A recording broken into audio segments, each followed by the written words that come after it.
گجرانوالہ 27 جولائی 2024 ایک پریشان کن واقعہ میں غیر مسیحی زمینداروں نے 20 مئی 2024 کو کوٹلی مالیاں نوشہرہ ورکہ گجرانوالہ میں ایک مسیحی قبرستان کی بے حرمتی کی، یہاں تک کہ وہ علاقے کو برابر کرنے کے لیے بلڈوزر لے آئے۔ کوٹلی مالیہ کے رہائشی عرفان مسیح نے اسی دن تتلے علی تھانے میں FIR درج کرائی۔ عرفان نے بتایا کہ 7 کنال کے قبرستان کو پاکستان کی آزادی سے پہلے سے ہی مسیحیوں کی تدفین کے لیے مختص کیا گیا ہے۔ اس کا خاندان 4 نسلوں سے اسے استعمال کر رہا ہے۔ عرفان کی FIR کے مطابق 15 مئی 2024 کو رانا منظور ولد شاہ محمد رات 11 بجے ٹریکٹر لے کر پہنچا اور 7 سے 8 قبروں کو بلڈوز کیا۔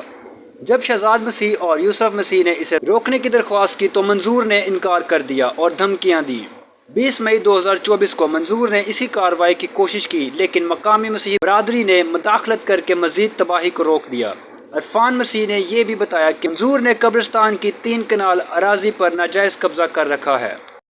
30 سالہ عرفان مسیح، جو ایک چھوٹا ڈیری فارم چلاتا ہے، کوٹلی مالیہ میں اپنے خاندان کے ساتھ تقریباً 25 گھروں کی کمیونٹی میں رہتے ہیں۔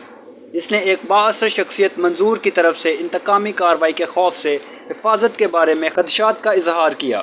مزید عرفان مسیح نے اعلیٰ حکام سے انصاف اور تحفظ کی اپیل کی ہے۔ انہوں نے رانا منصور کے خلاف سنجیدہ کارروائی اور FIR میں مناسب دفعات شامل کرنے پر زور دیا۔ انہوں نے اپنی برادری کو درپیش جاری خوف اور ہراساں کیے جانے پر روشنی ڈالی، ان کے حقوق اور زمین کے تحفظ کے لیے حکومت سے فوری مداخلت کا مطالبہ کیا۔ معلومات کا قابل اعتماد ذریعہ CRC، جڑے رہیں CRC کے ساتھ۔